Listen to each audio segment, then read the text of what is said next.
Hey everyone, we want to welcome you to the Deeper Dive podcast of Hopevale Church. This is where we take the message from the weekend and we keep the conversation going during the week. I'm Dan Davis, senior pastor here at Hopevale Church. We're in the Great Lakes Bay region of mid-Michigan. That means Saginaw Bay City and the surrounding communities.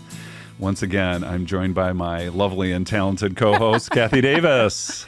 Yeah, it's good to be here because I wasn't here last week. Right. And you Boys Club. It was a good one, though. It was such a good one last week. I have heard a lot of people comment on it. So I would encourage anyone who didn't get a chance yet to listen to last week.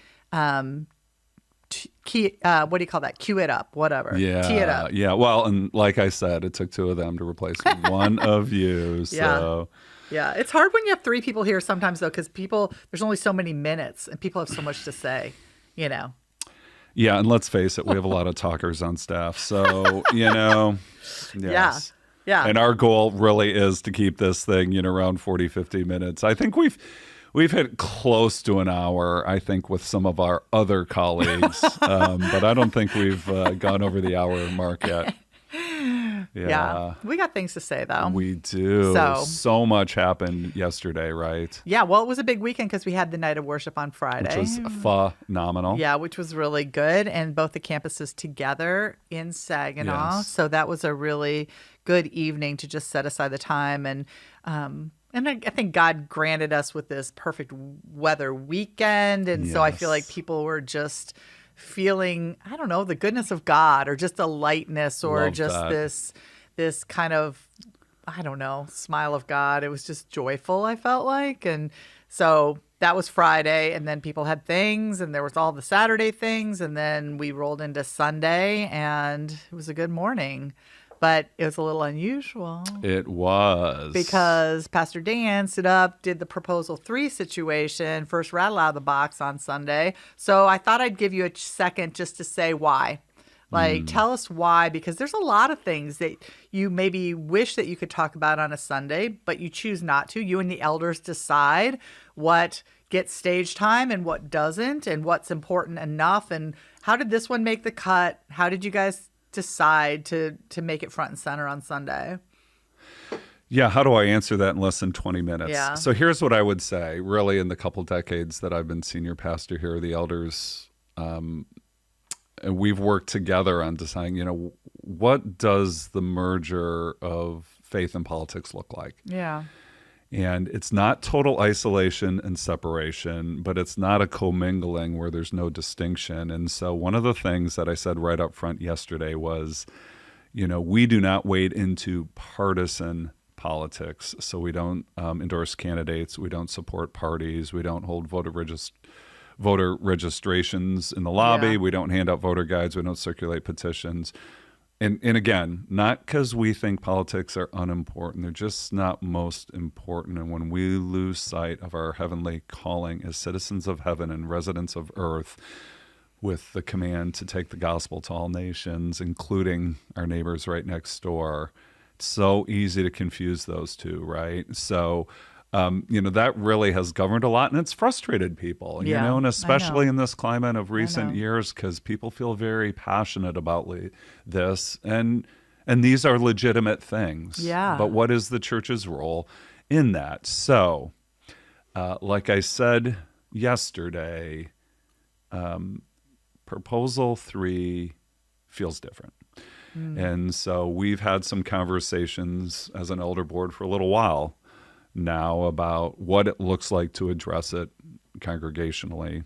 And I guess, as I said, yesterday was not the first time that I've talked about Hopevale's, what we believe the Bible teaches about life, about abortion, and how all that fits together. Mm-hmm. So we felt like the moment demanded that. Now, it's not like there isn't anything else going on at Hopevale these days. Right. So one of the challenges was how are we going to say it, when are we going to say it?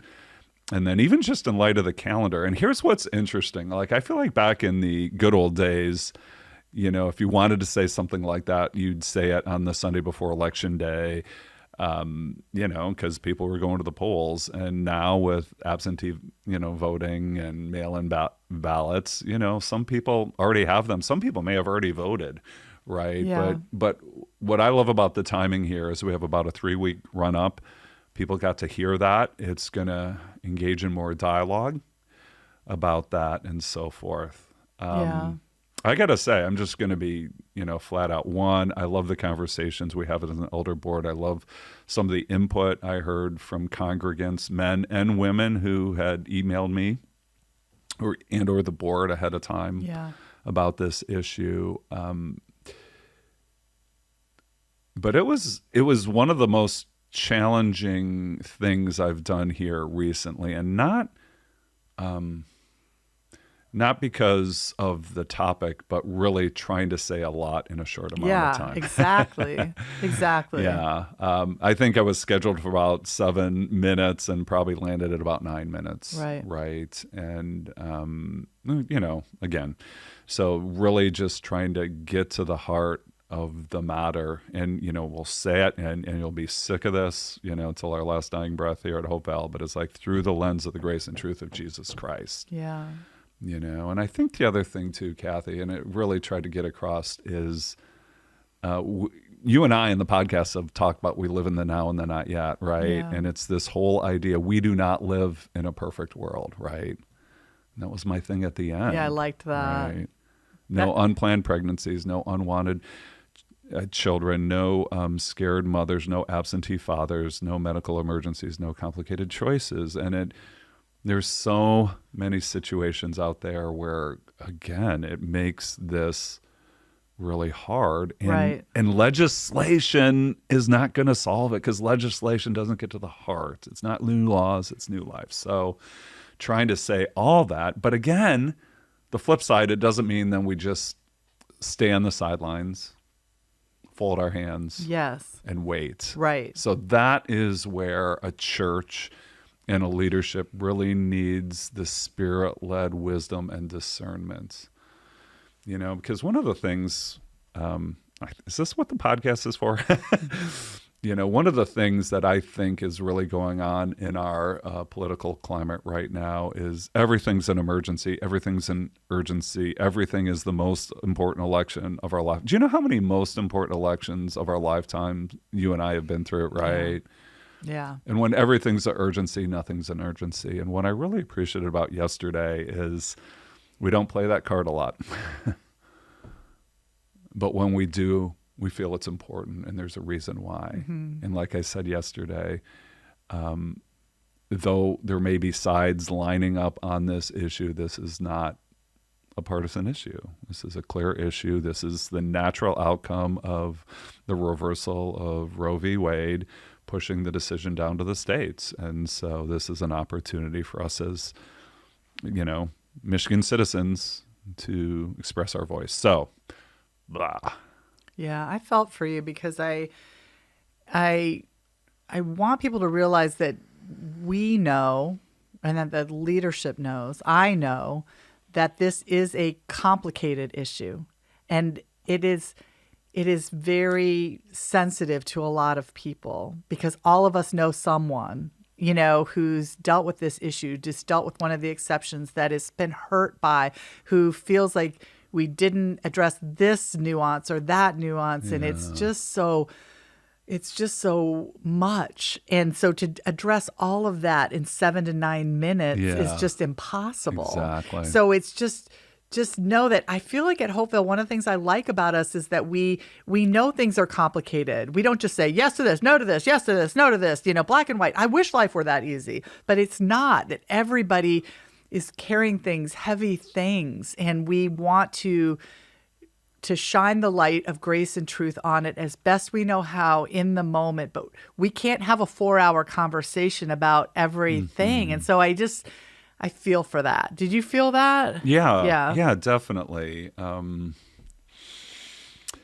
don't know if this is a good or bad analogy. I think it's the challenge we feel on like Mother's Day, right? When we really want to celebrate moms as part of this service and cheer this incredible calling that women have. And yet we also recognize, right, times that not everyone grew up with a positive experience of what a mom might have been like, or there might be women who have not been able to be moms. You can say this much better than I can, right? So there's there is, like, life can just be so complicated and there are exceptions and so forth. And we really kind of want to pay attention to that. I heard somebody once say that, you know, to live as a Christian in this world, we need a solid core with soft edges, you know, and I think that's kind of it, right? There is a sense of conviction, but we live with compassion. And so we're trying to find that blend of what that looks like. And hopefully that did that. And I think in the same way that we say this podcast is we take the message from the weekend and keep the conversation going during the week. I hope that's going on with what we said with what I said on Sunday as well. And it both from what I do as a citizen, but then what we do as the church in caring for people's individual situations. Right, because I think one of the pushbacks on towards the church or towards Christians that make this a very simplistic issue is that we haven't looked beyond what would happen if abortion was completely denied in every situation. How do we care for moms, and how do we care for babies, and how do we care for the exceptions, and how do we love people well in this? And I think as Hopevale, we're trying to do that. We really are trying to show up for life in all of its forms, the best ways we know how, in really tangible ways. Now, we're not perfect at it. We want to grow in it, but we do realize that is our responsibility. Yeah. You know, and again, talk about you can't say it in 9 minutes, you know, but we've said elsewhere, you know, Hopevale has supported the work of the life clinics in our community, you know, that help women navigating unplanned pregnancies. And we've supported foster care ministries. And Pastor Nate talked about that recently up in Bay City and a great partnership that they have there. We provided an ultrasound machine for, you know, again, a ministry here in the area a few years ago.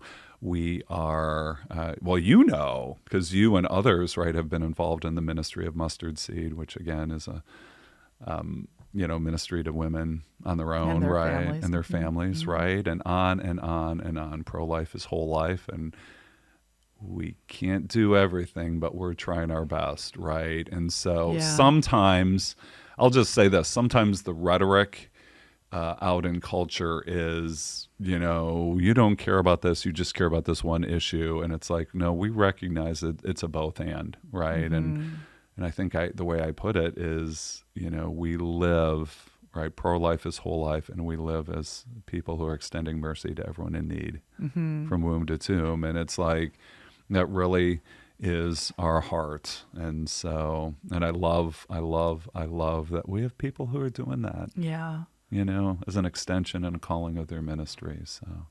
Yeah.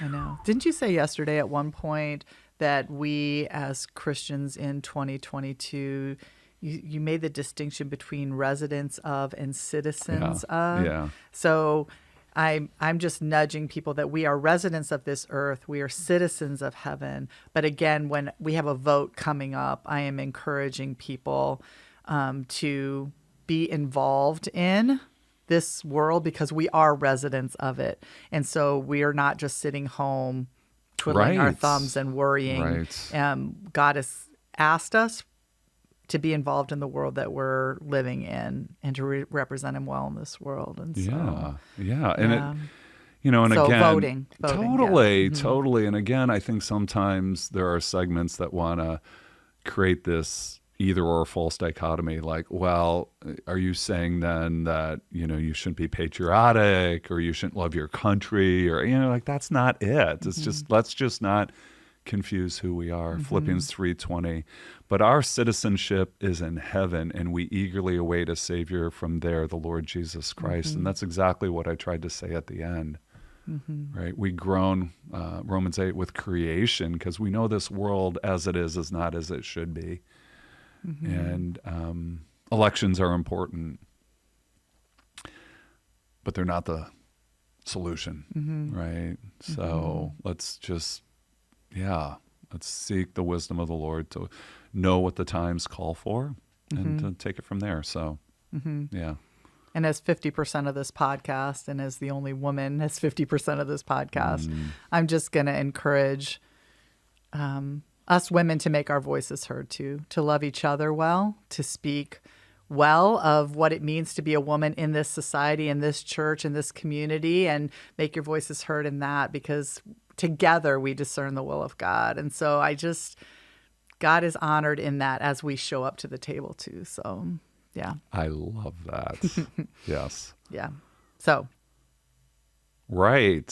So you had the microphone yesterday and you're a man. I guess I say that. Oh, but totally. Now we are honoring, and I think you said it yesterday, we were going to honor the dignity of the unborn and the equality of women. And so we definitely, again, don't do that perfectly every time, but are learning and growing and open and want to do that well. Still trying to get that right here at Hopevale. Yeah, So. No question about it. All right. So so this wasn't part of the script, but I think how many minutes do we have left? I know. No, I think this was like a God-given moment when I stood up after the bumper and just said, there are two things you don't talk about at the dinner table, politics and religion. Yeah. I've done both of those. Yeah.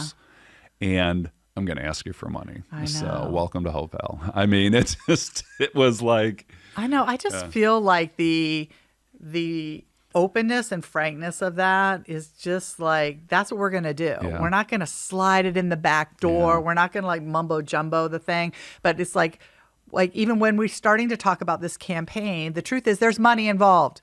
And we are going to ask you for money for a reason that we feel like is honoring to God. And we're not going to shrink back from that. We're not going to apologize for it.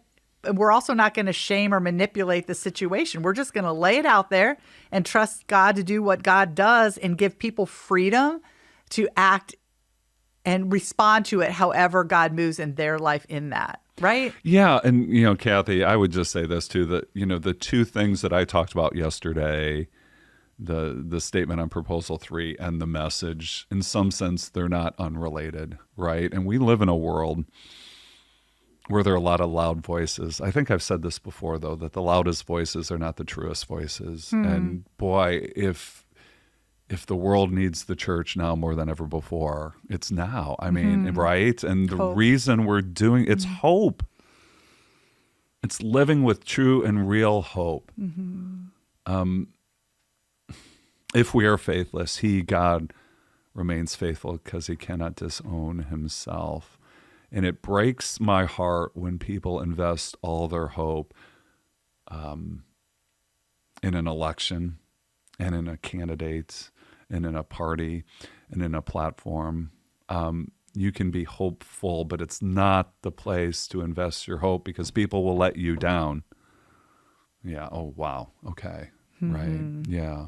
Right. Yeah. So this is, what do I say? That Greater Things is a sermon series and a 168 discipleship journey and a capital stewardship campaign all rolled into one. We kicked it off last week by looking to the future and the vision that God has laid on our hearts. And this week we look to the past, but the same reason, faith, bigger faith for greater things, because we really believe. And this is a great conversation for us to have, that God has a future for Hopevale that's even greater than our past. Right. And I believe that. And that's what's so fun about telling the story. Right. So I feel like it was really good, though, to get us all on the same page with the Hopevale story. And you told us that when we look back, the reason we're doing it is not because we long for the good old days, although maybe some of us do, really. And because today feels like unfamiliar to us. And the way we did things before seems safer or even more godly or Mayberry, or I don't know what your thing is. But the reason we're looking back is to trace the fingerprints of God, to see his faithfulness. And the ways we do that is through the scriptures and then through looking at our personal story or the church story, our Hopevale story, and to see that God has shown up faithful. That gives us faith that he is always going to be the same. So he's going to be faithful moving forward too, even though we can't see it yet. Yes. Right? Is that the goal of looking back? Totally. Totally. And, the life of faith is a life of uncertainty, right? And I just, my mind always flashes back to the children of Israel. They experienced the biggest miracle of all, the Exodus, to be rescued from the bondage of slavery and Pharaoh's oppression, and they're wandering in the wilderness to freedom, and they panic, and they not only freak out, but they go, I wish we were back Yeah. in the good old Yes. days, right? Which were not good old days at all, but it's Right. like it was familiar. Yeah. You know, and again, it's a little apples and oranges, but that's that whole thing. It's like, are we going to shrink back in fear and settle for good enough? Or are we going to step out in faith and trust God for greater things? And again, with what's happening in our world and what's happening in the church and this uncertainty of transition, it's easy for fear to rule the day. That's the temptation, right? And that's what's so great about telling the Hopevale story, because there are people who have gone before us as part of this great cloud of witnesses, right? Who chose faith over fear. Okay, let me just take a side trip here for a hot second, because Another. what if good enough just sounds okay? Like, that's about the best I can muster right now. Like, everybody's casting all this vision for the future, and those Hopevale missionaries, and way back in the Philippines, I know they had big faith and they were super Christians and all the things, but you don't know me. That's not me. Like, I know people are super excited about the future at Hopevale, but right now, all I can do is just muster good enough. And I've been in those shoes before. Like, I'm thinking of a specific time in my life when someone was walking before me with a big faith decision in their life, and they were casting this huge vision. And part of me was like, well, good luck with that, because basically I'm just trying to get to Friday, or I'm just trying to hold on to Jesus the best I know how, and good enough is about all I can muster right now. Like, there got to be some people out there that feel that. There's been seasons of my life I've felt like that. What's the deal? What do we do with that? Here's what I would say. Week 1, I said this isn't about comparison and competition. Yeah. Right. And I think that's so important. I said, no, it's about consideration personally, right? Going before the Lord. Lord, what would you have me to do, given where I am in life, what's going on in my life, and whatever else? And cooperation, right? So personal consideration before the Lord and cooperation with what my church family, this small C expression of the big C Church of Jesus Christ, is calling us to do. It's funny. I know you and I, for years, I don't know if we ever talk about this on the podcast, right? But you and I talk about the Mary and Martha story. And we also talk about I'll call it the Peter and John story in John 21, where, Martha's like, hey, Jesus, what about my sister Mary, right? Or John 21, where Jesus talks about Peter's future, and he goes, well, what about, and they're so easy. What about the other people? What about, and Jesus is, What is that to you? What is that to you? You follow me. This is what I have for you, right? And yeah, and I think all of us, Dan and Cathy Davis included, right? What is that to you, right? And so you and I have talked on and off mic. All of us are wrestling in life as part of our growth in Jesus with all the shoulds and all these false pressures or expectations we think of what it means to be a super Christian. And part of our growth is Jesus stripping away the wrong ones and replacing them with life-giving ones that flow out of our relationship with him and are fed by the Spirit and goodness and beauty. And so that's part of this journey. And I do think, we'll talk about this later on in this series, but I mean, money gets to the heart of the matter, and it's one, I think I maybe said this one time or not, I don't know. It's like, we can read all the books we want and learning, head knowledge is part of the journey, but these forks in the road of faith, are you going to get out of the boat or not, and that's kind of what this is. Yeah. I feel like, so wherever you are, whether you're like, I feel like I want to settle for good enough, I'd be good with that. I'm just good with status quo because my life is overly full right now, or I'm dealing with some bigger issues in my life. I can't rally the big support for the vision of Hopevale Church right now. I just can't. I feel like the call is still the same to all of us. And I feel like the question that you've put out there is, Lord, what would you have me do? I would even just back it up a half step to go, God, what if? You know, and I think I've brought that up before, you know, just the whole concept of being honest with the Lord and having a conversation, you individually, to get curious about it. What if I did take my fingers off my money a little bit? What if I did really believe that you were going to provide apart from the math on the page? What if I really did? What would that look like? What would it feel like? Could I really experience you in that? So that getting honest with him about that, and maybe because we live in a church body, getting honest with someone else, a trusted friend, like, I don't know if I can do this. I feel worn out. I feel beaten down. I feel like I can't rally, to share that in vulnerability with someone, a safe person, and have the conversation and pray together about it. So like, this is how we do church. This is how those we do of church. us that are feeling strong in the moment can lend a hand back to someone who's struggling right now, and back and forth, and we share that together. So again, it's okay if you're feeling like good enough is about all you can muster right now. We got you. Yeah. Like, can we all just kind of get honest with the Lord about where you are right now and ask him, what if? Like, get curious about it. So we don't want to turn week 2 podcast into the week 4 podcast, because we'll talk more about this. Yeah. You know, about the commitments we're making. But this is great, you know, because here's what's really interesting, Cathy, just kind of talking with people in the lobby and, you know, interact with Pastor Paul, who's had a lot of Greater Things lobby conversations. You know, people are in different places, right? So some people are asking Paul, like, so when I fill out this pledge card, like, they're already there. Oh, right. And other people are like, what is this thing you're doing? Yeah. Right? So, yeah.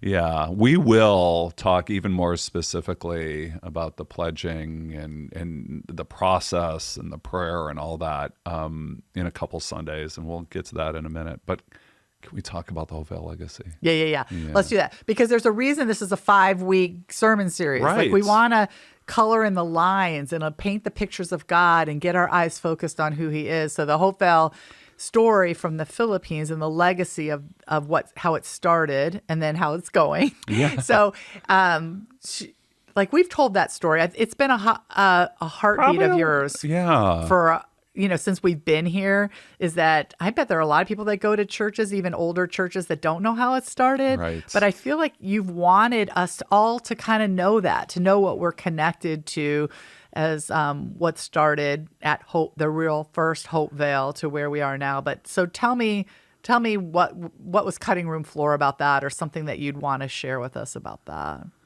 So got into some detail about the story of the 11 American missionaries and the one child. There's a very fascinating story about God's, call it like Romans 8:28. But so the story goes like this, and I wish I could tell it in detail. It's the miraculous story of the conversion of the lead Japanese pilot on the attack of Pearl Harbor. So the story goes like this. He runs this successful mission. He is a hero in Japan. He has some illness that sidelines him for the rest of the war. War's over. Americans come to Japan. There's, facing war crimes, and he's kind of wrestling with, well, I didn't do anything wrong or whatever. But he encounters a soldier mate of his who has this unbelievable story about how he was treated when he was in a POW camp in internment by a particular American nurse who cared for him greatly. And this nurse not only cared for this soldier in the internment camp, but also then after the war went to Japan to serve the people of Japan. And Fuchida is the name of this pilot, is like just blown away by this impressive story about why would this woman who should have bitterness in her heart. Oh, by the way, this woman was the daughter of one of the missionaries martyred in the Philippines. I didn't know this. Yeah. I didn't know this story. Yeah. And God uses this event in his life to bring him to Christ. And if you really do a deep dive in history, he later not only comes to Christ, but he becomes an evangelist. And there are even stories of him touring with Billy Graham at his crusades as a result of his conversion, you know. And again, there's some great resources out there that tell this story, but, you know, there's a line that goes back in church history that says that the blood of the martyrs is the seed of the church. And it's just that, you know, God's work in this world cannot and will not ever fail, and nothing is ever in vain, even if we can't understand it at the time. So, I mean, Peggy Covell, the daughter of Dr. Covell, who again served in the Far East. And it's really wild too when you read the stories. Again, like I said, doctors and nurses and school teachers and Bible college teachers and homemakers, and they all have these different callings, and they served in different places for a while, right? Some actually started in Japan, some in the Philippines, and a couple different islands in the Philippines, but then it all, because of the war, it all migrated to this one island, and they found themselves there. And it's, again, phenomenal. So much we can say there. But again, these are our roots, which then lead, you know, when the church was planted in Saginaw Township and was given the name Hopevale. I mean, that was kind of our heritage, and it's just so cool. Right. Yeah.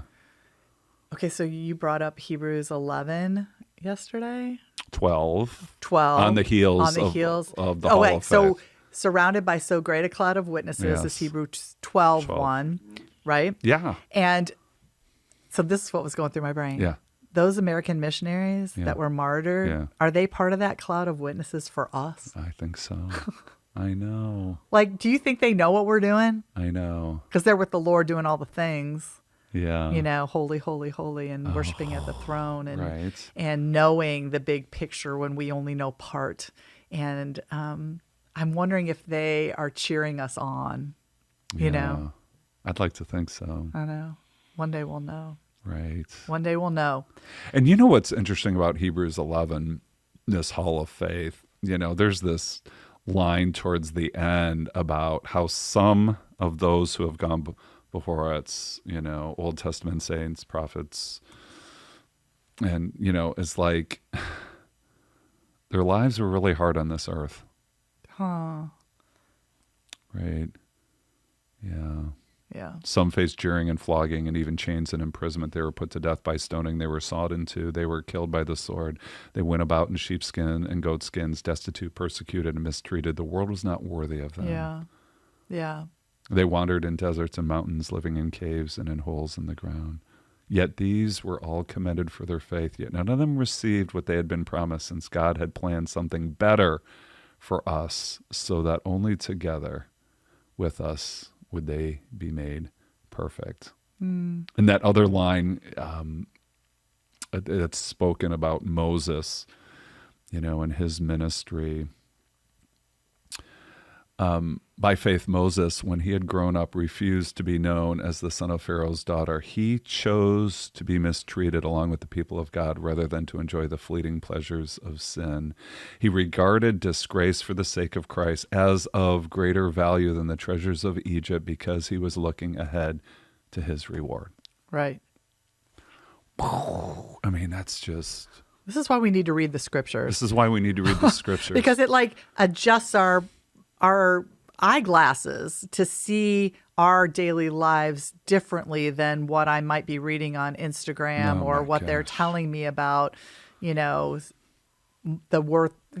how my life looks in this life. Yeah, so last week, Rhonda Gross, our missions director, hosted 3 missionaries / pastors from Burkina Faso in Africa, and I got to meet them. I got to hear about their ministry, and they're planting churches. They're reaching people in hostile Muslim environments.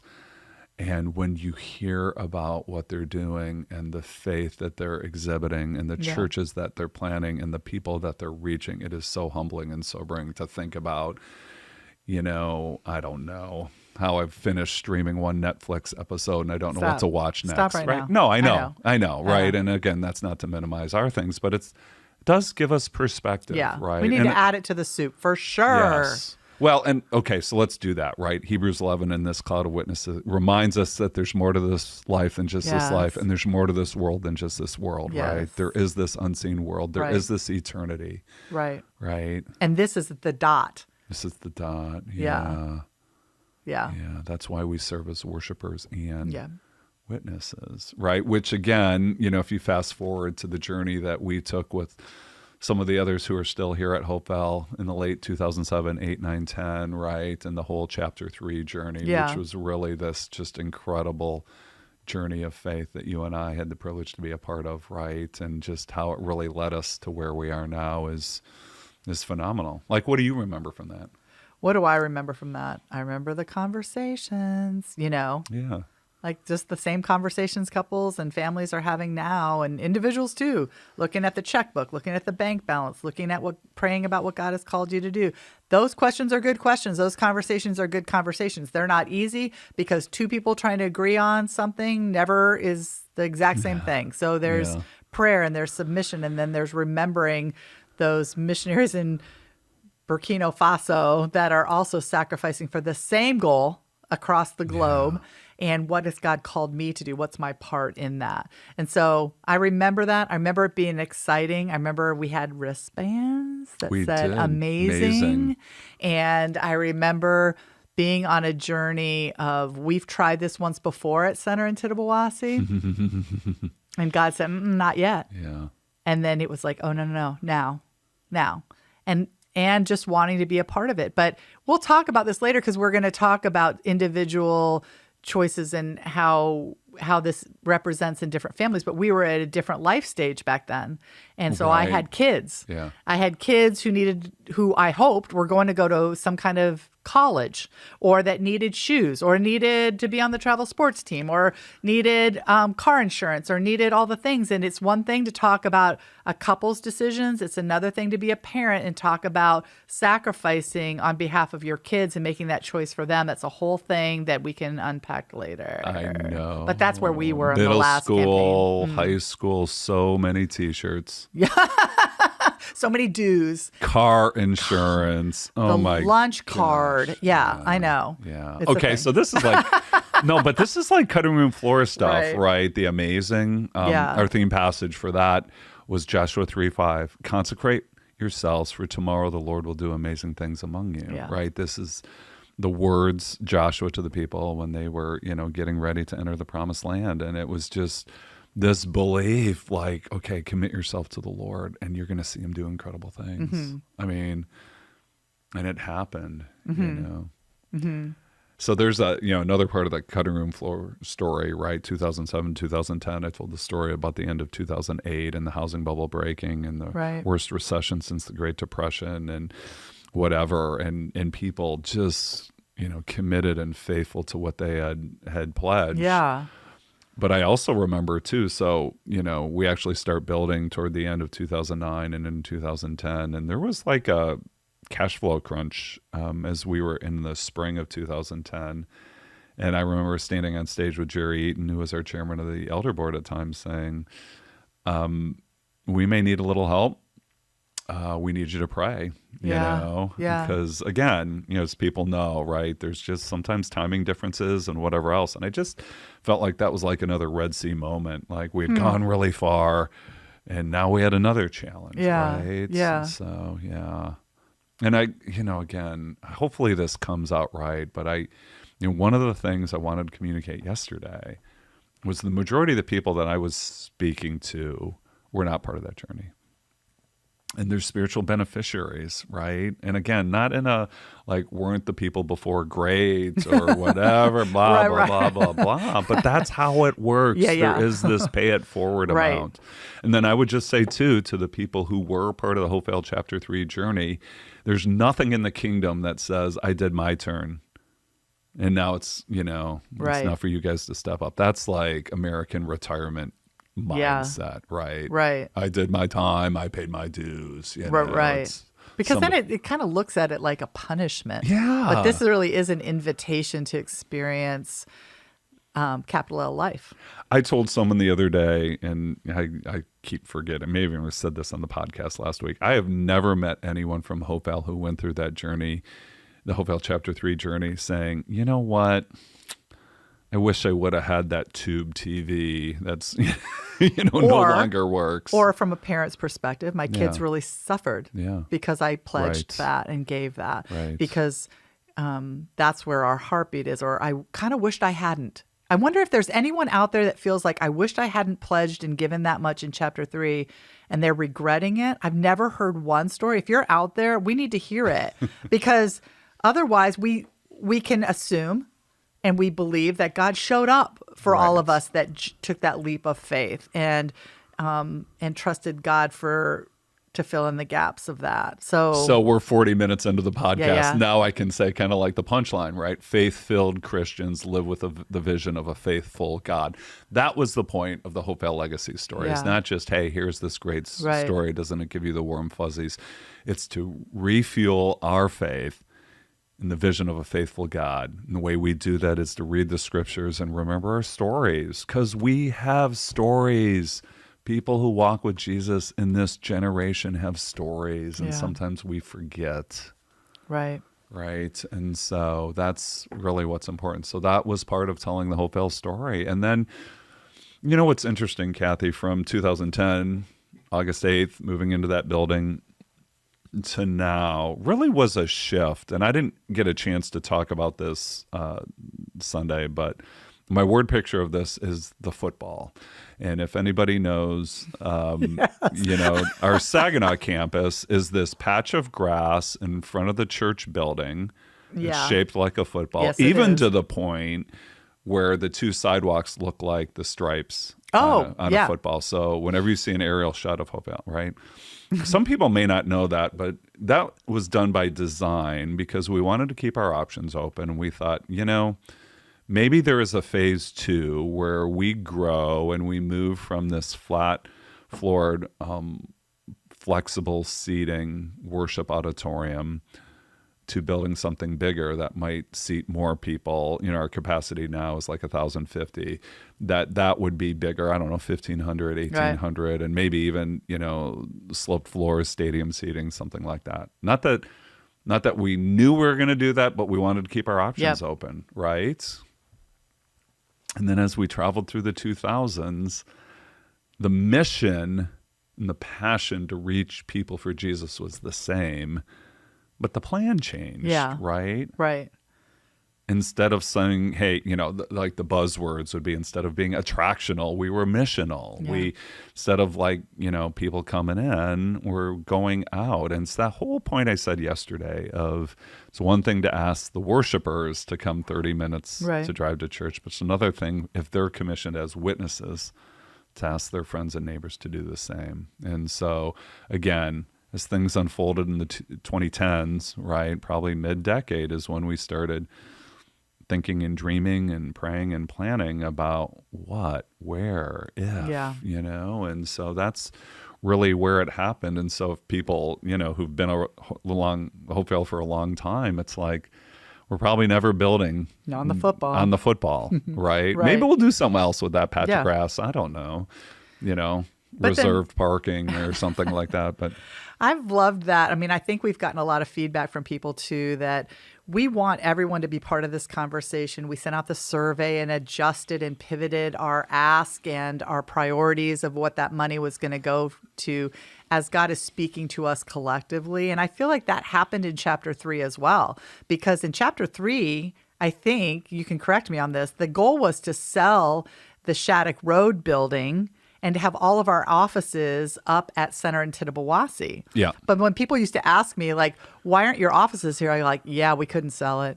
It wasn't like, we were not like, painting it with like rose-colored glasses. We're just telling it like it is. We couldn't sell it, so we pivoted and we changed and we kept our offices here. We used it and so was it a kind of a pain and a thing not to have our offices up there? That's kind of what we had in our mind, but we changed along the way as God brought in what He did, and we didn't overshoot we didn't overspend.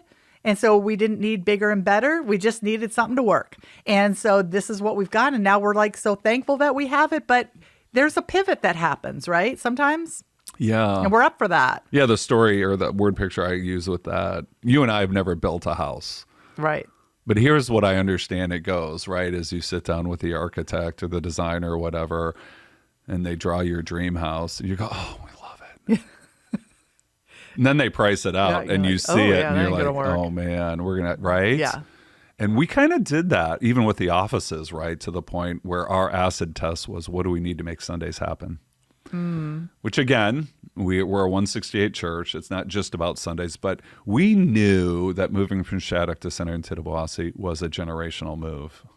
And it was huge because we not only had to, buy the parcel of property, we had to get the parcel of property ready. And we were building a significantly larger building with substantial amount of parking, right? And so that's what happened. And so we kept Shattuck, which again is so interesting, right, to see how that's developed and how now student ministries run in the auditorium there, right? And so it's a stewardship issue. Yeah. I mean, Billy Petty often says, wave the wand. I mean, if I'm waving the wand, everything in Saginaw is eventually at that location. Right. I mean, wouldn't that be great, Right. right? But right now, primarily, it's youth student ministries, right, is here, our church offices, and some group ministry happens during the week too. I mean, ideally all at one location. But as people have heard me say too, the facility on Shattuck is my favorite kind of space. It's paid for space. So Yeah. yeah, and we're just weighing, all these options open. So that's a little bit of the Hopevale story. We can talk more about the faithfulness of God too. I don't know. Where do you want to take this? Well, I feel like one of the things we might have missed yesterday, because you're limited by time, is we missed the distance between 1959 and the $35,000 campaign, stretch campaign, whenever that was right after that, to build Shattuck Road, to 2007 when we started the campaign. Like, there's a lot of life change and ministry and greater things that happened in the day-to-day, week-to-week ministry, loving people, pivoting, trusting God, big vision stuff. It's not always surrounded by people being martyred or a capital campaign or whatever. The week-to-week of people, volunteers, and community groups, and the things that happen in outreach into this community, and the 168 of all of that, the staff that have come, the staff that have left, the volunteers that have come, the volunteers that have left, there has been massive ministry for the cause of Jesus Christ in this community week to week, day to day, that we kind of like flew over super fast yesterday, right? Yeah. So one of the things I love about the opening video to the service yesterday that we also showed at our night of worship that Pete and Amber and the team put together, talked about some of that and talked about Hopevale's history with pastors. And here is really what's unusual. For as old as a church as we are, we've had relatively few amount of pastors. Yeah.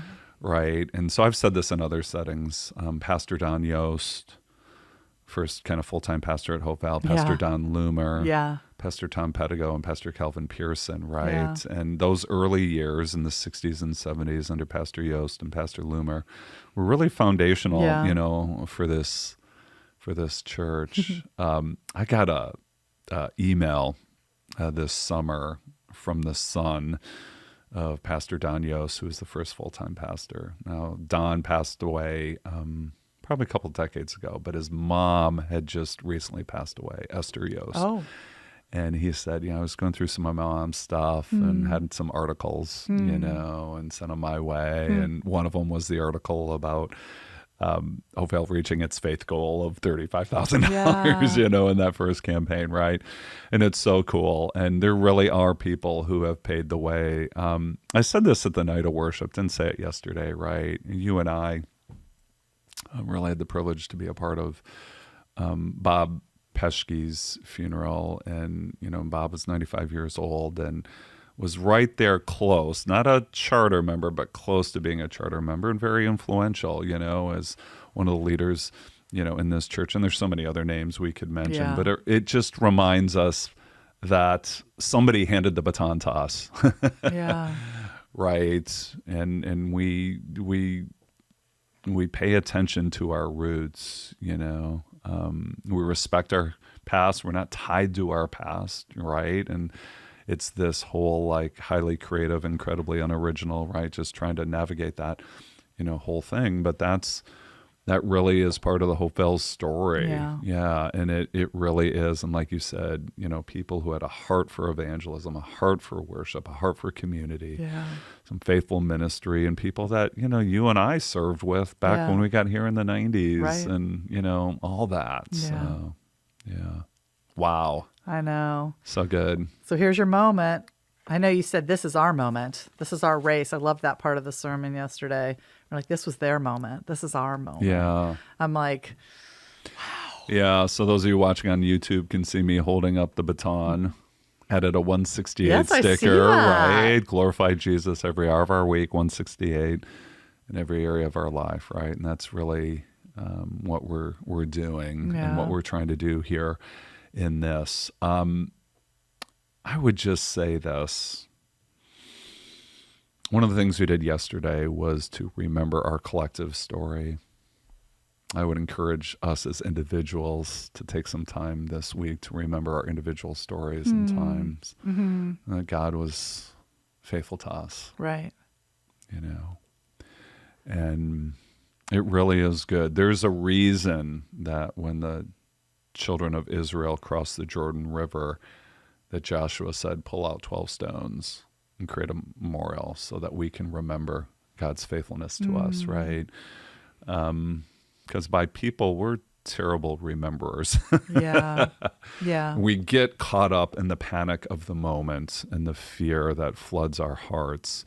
We forget this God who is forever faithful. He may not always do things on our command and according to our timing, but he is forever faithful, and his ways are higher than our ways. His thoughts are higher than our thoughts, right? And so there is this sense where we can truly trust him.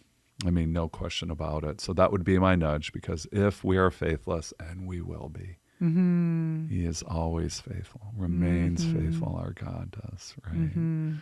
Yeah. That's why, again, I just love the night of worship, love the songs we sing, do it again, goodness of God, just these wonderful anthems. I told Billy after the service, only God can be creative enough to take, yet not I, but Christ in me. We sang that in Saginaw.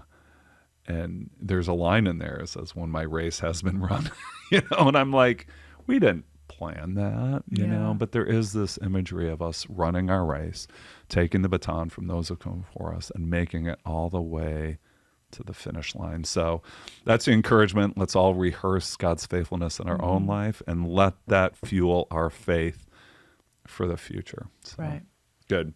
So where are we going? Okay, so a couple programming notes. If you are listening to this podcast before Tuesday night, Oh, yeah. the 25th, we have an informational meeting in the Saginaw venue at 7 p.m. Tuesday, October 25th. And it's informational. You'll hear more about the Greater Things campaign, give you a chance to ask your questions, and give you a chance to pray with us, right? And we may have another one in the weeks to follow, but we know this one's on the books. And so, again, just like everything else, no question is off limits or out of bounds. Let's talk about this. Let's pray about this, and let's just see God work.